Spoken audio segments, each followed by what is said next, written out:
Mexico quickly, went riot over them. 3-0, everyone, was happy about that. So for me, I think Mexico will be a mincemeat tonight.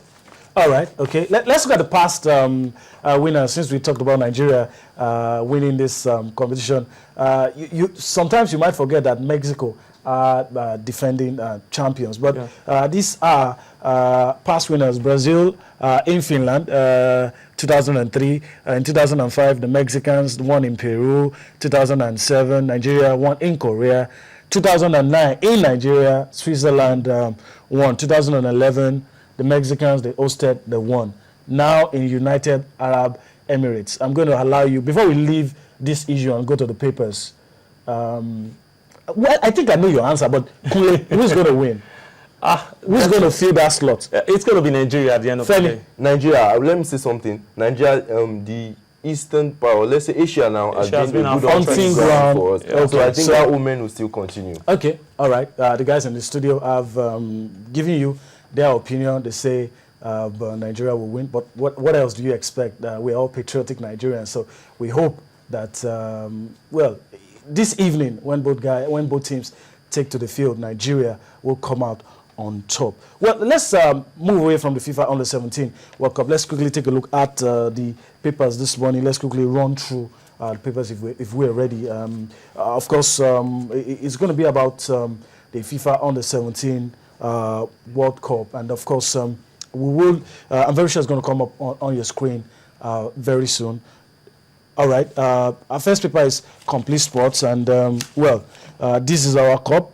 Coach Gaba, Ian Ashall say they are ready for Mexico. That's the lead story on today's Complete Sports Friday edition, and gives you the time. It's 5 p.m. Nigerian time. Okay, and a whole lot of other interesting stories in today's Complete Sports. Mikel Eaglets will be champions. He was there in 2003. They got knocked out in the first round, so he's tipping the Golden Eaglets for victory. Okay, that's Complete Sports. A whole lot of other stories. Let's show Arsenal we're united. That's coming from Manchester United defender Rio Ferdinand. That's on the bottom strip of Friday's edition of Complete Sports. Okay, let's move away from Complete Sports to our next paper for review this lovely Friday morning. And of course, it is the soccer star Eaglets set to rule the world. That's the lead story, Friday edition of Soccer Star, Nigeria against Mexico. Well, so we'll see what happens, but hopefully Nigeria will come out on top. That's Soccer Star Friday edition. A whole lot of other interesting stories there. Neymar, that's on the top corner. Neymar saying Messi is world's best, and nobody can argue with that. And Sporting Life happens to be our last paper for review this morning, and it says Eaglets gone for glory. That story is on page 5. Eaglets hit Lagos on Saturday. That's tomorrow. It will be a good time if they win. Of course, when you win, in these times, when you win, you get to see the president. And when you get to meet the president, your problems are solved. So for those boys, a shortcut to solving all their problems, win, and you get to meet with the president. All right, that's a wrap on the papers this lovely Friday morning. Let's move over from the papers. Let's go to the continent now. Let's leave Nigeria and just forget about the Golden Eagles for a while. CAF Champions League. Let me start with Femi. Some people say it was a good time to play Egyptian teams, and I don't know if the first leg result tallies with that. Al Ahly were able to get a draw in South Africa. Now the reverse fixture, that's the second leg, will be played in Egypt. I don't know if the Egyptians, with all the problems they have, if you think they have any advantage. I think they've done well for themselves. For them to go with South Africa. They're defending champions. Yes, and get the result. For 2 years now, there's not been any league, matches going on. There's no peace in Egypt, and there's uprising. So I think it's been a fantastic one for them to be able to get a draw away and bring it back home. I think they'll finish it up at home and they'll become African champions just like they normally do as usual. Okay, Kule? Well, I think I quite agree with him, but of course I differ in some other way around because at the last time when both teams met at the group stage, it ended goalless in Johannesburg, in South Africa, and when they traveled to Egypt, they actually recorded a 3-0 victory over there. It's not all about the fasting and all that. I think the Pirate team, the Bucks, needs this game more because I can't remember the last time a South African team lifted. The same team. Yes. I'm talking about the last time a South African team won a major event. It's been a while. Yeah. So I think this one would be a very good one for them if they can make it happen. The winner of this competition will represent Africa at the FIFA Club World Cup. So for all of the other continents, we know the teams that were. It should come up on your screen now. Yeah, we know some of the teams that will represent. We're waiting for Asia and Africa. But these are the teams. Raja Casablanca are the host club, and they'll be representing Africa. The tournament it's going to take place next month. Yes, next month in Morocco. So Raja Casablanca will be there. Bayern Munich for Europe. CF Monterrey for the CONCACAF region. Auckland City from New Zealand will represent Oceania region. And of course, Atletico Mineiro from Brazil will represent CONMEBOL. For Africa and Asia, we're still waiting for even the Asian Champions League is being played. I think the concluding part will be this month. And of course, we'll get to see the representative. So we'll wait for that. But, you know, Abutrika has said he wants to win the CAF Champions League, go to this tournament and hang his boots. Yes, because he knows he can't.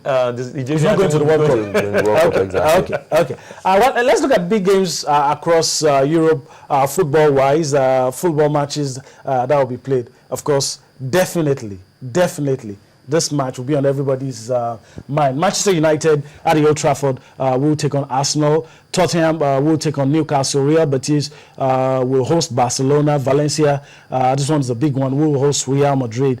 In Germany, Wolfsburg will take on Borussia Dortmund. Bayern Munich will take on Augsburg. These are some of the matches to be played. And of course, the big one in the Italian Serie A, Juventus will take on Napoli.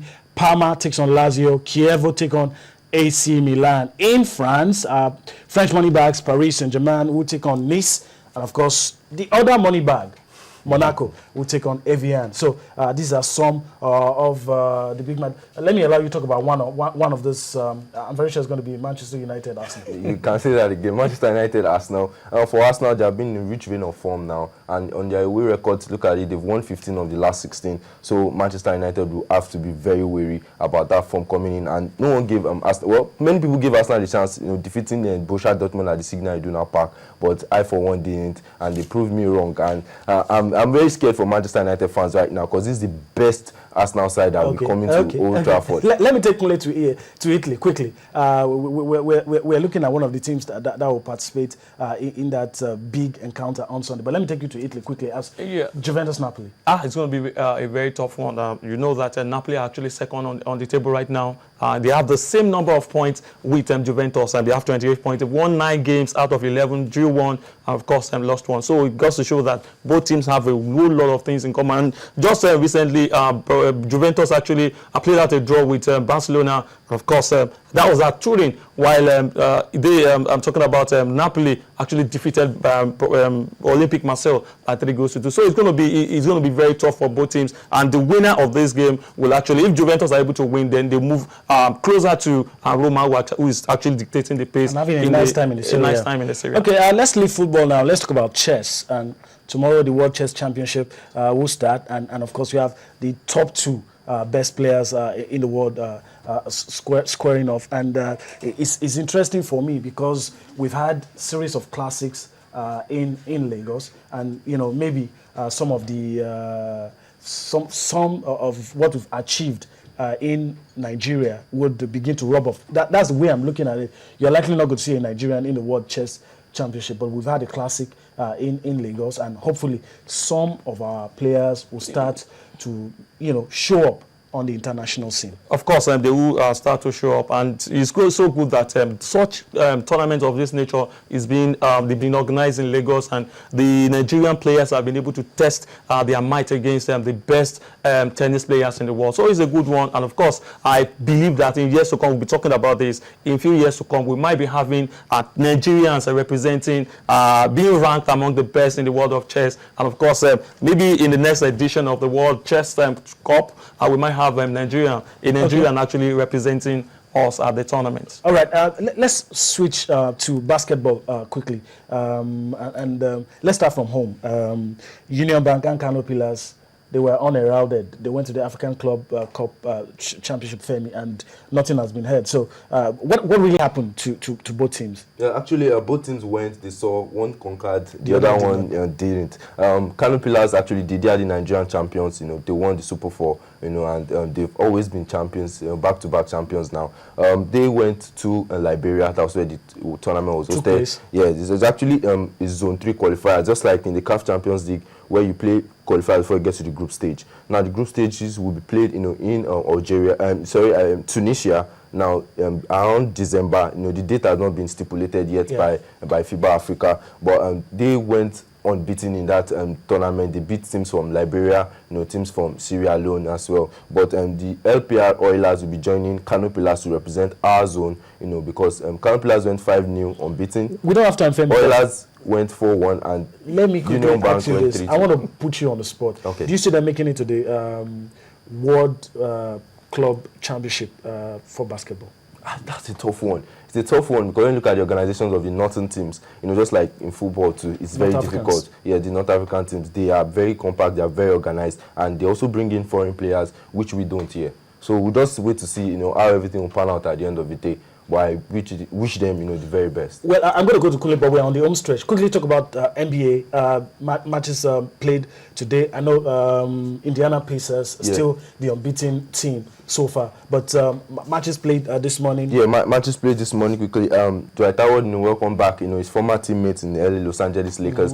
They narrowly lost that game. At the dying moment of that one. That was the 98-99. Also, the Miami, it's also, they defeated, their opponent in the LA Clippers, Doc Rivers and the guys, coming in.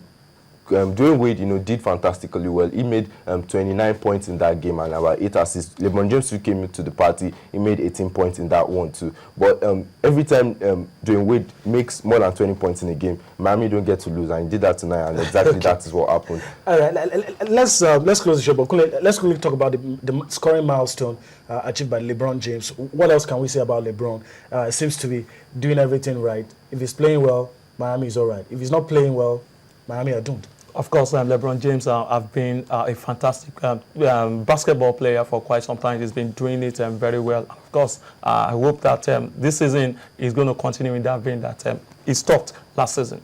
Can they win the title for the third successive time? That's the question. Yes, they have what it takes to win it, and I feel they will win it. Absolutely, they have what it takes to win it, but they'll face a lot of opposition this year. All right. More tougher than what they saw last year. Okay, all right. That's how we wrap things up on the show this morning. When you're on the program, you don't really know that you don't have much time. But that's how we wrap things up, and we wish the Golden Eaglets the best of luck. We're going to leave you with tennis. Novak Djokovic booked his place in the semi-finals of the ATP World Titles, and he looks on course to defend his title. So let's allow you enjoy Novak Djokovic in London, booking his place in the semi-finals.